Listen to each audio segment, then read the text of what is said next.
Welcome back to This Day in Irish History. I'm your host, Raymond Welsh. Before we dive into today's story, if you'd like to explore other significant events that happened on this day in Irish history, visit thisdayirishhistory.com. The link is in the episode description.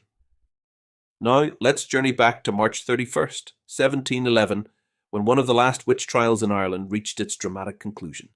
In the windswept coastal community of Island Magee, County Antrim, 7 women were sentenced for allegedly bewitching a young woman named Mary Dunbar. This case, steeped in fear, religious tension, and social anxiety, offers a haunting glimpse into the mindset of early 18th century Ireland. Island Magee, a narrow peninsula jutting into the North Channel, had long been home to a tight-knit, predominantly Presbyterian community.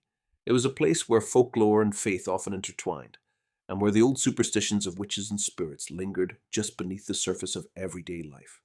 The events that would culminate in the 1711 trial began in February of that year, when a teenage girl named Mary Dunbar arrived to stay with relatives in the area.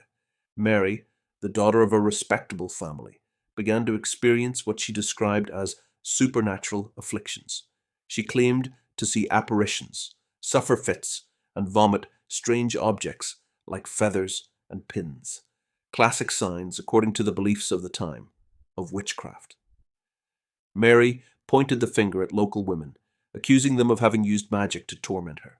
Her symptoms echoed those seen in other infamous witch trials, most notably Salem, Massachusetts, just 2 decades earlier. A total of 8 women were accused. They were largely poor and older, socially vulnerable individuals, who for various reasons had become targets of suspicion in the community. One of the accused died before the trial began, but the remaining 7 were brought before the Antrim assizes. The courtroom drama played out before a society already primed to see signs of the devil in misfortune and illness. The prosecution leaned heavily on Mary Dunbar's testimony, bolstered by the testimony of local ministers and townspeople who supported her claims.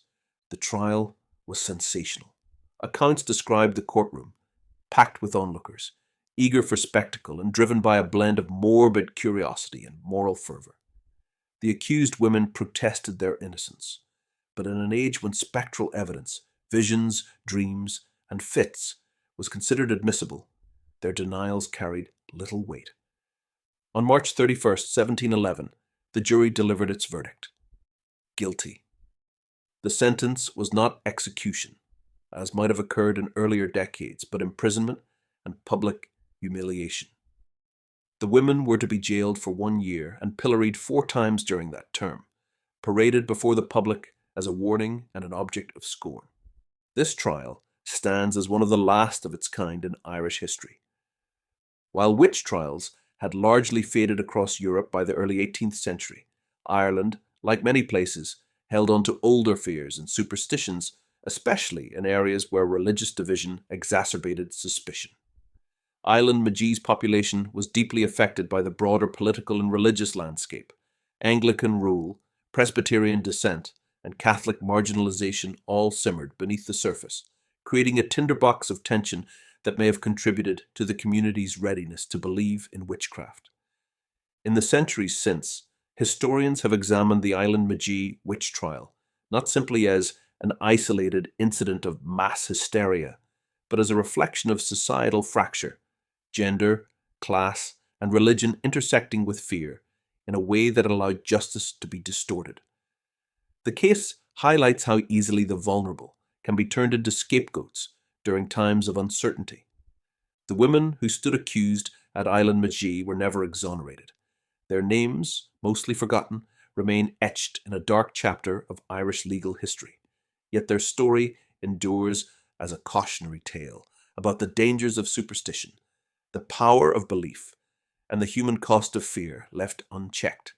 Thank you for joining me on this journey through Ireland's rich past. Please like and subscribe, and until next time, I'm Raymond Welsh. Slán go foil.